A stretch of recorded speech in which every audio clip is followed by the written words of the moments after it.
March, and Marion and I have been rowing like men possessed for the last 24 hours or so.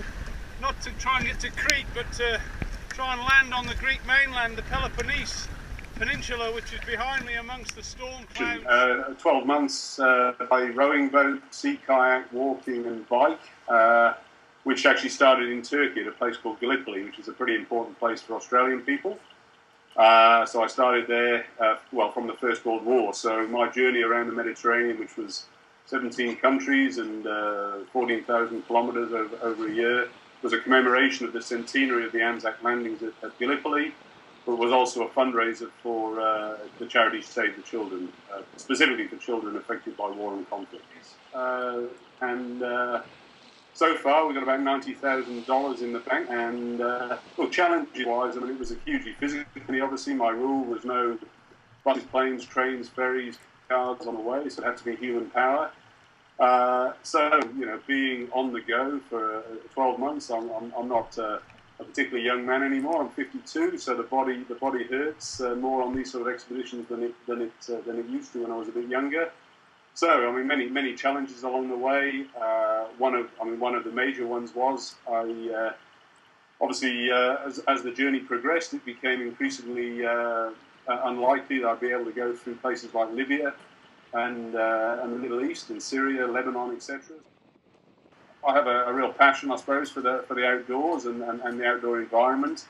A passion that actually developed at the University of Bradford. It was probably the best thing I took away from Bradford in the 3 years I was there. And pretty much since I left university in 1985, I've enjoyed long journeys around wild places on the globe. I had a real passion for ski touring in the Indian Himalaya for a long time.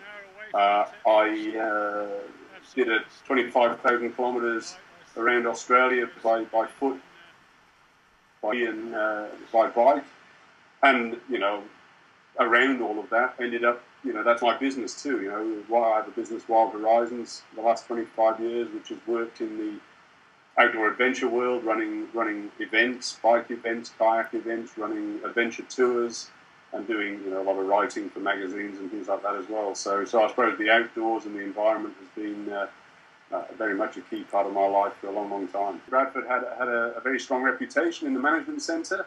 At the time I had a commercial sponsorship from the long dead now British Steel Corporation, and they were pretty keen to, at the time when I had that sponsorship, I was very keen to do geography at some university, but they were pretty keen for me to do a business degree, and so I thought, well, look, they're going to give me a bit of extra money to play sport and drink a bit beer, so I shall do business. And the University of Bradford Management Centre was as good a place as any.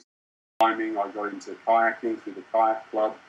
So I came to the university as a very keen tennis player and rugby player, but the outdoors really took it over when I was at university.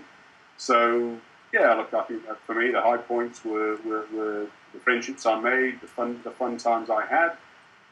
In many ways, I think I went to university saying I was going to get a sportsman's degree, which was a 2-2.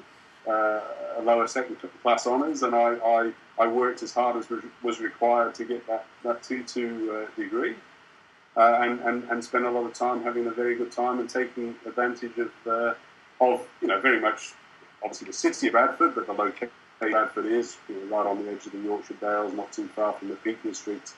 A great 3 years. Yeah, I think you don't realise at the time as you're setting up your business. I mean, since I left university, the maximum I lasted in any one employment was 2 years, and that was as the marketing manager for an outdoor adventure retail chain here in Australia.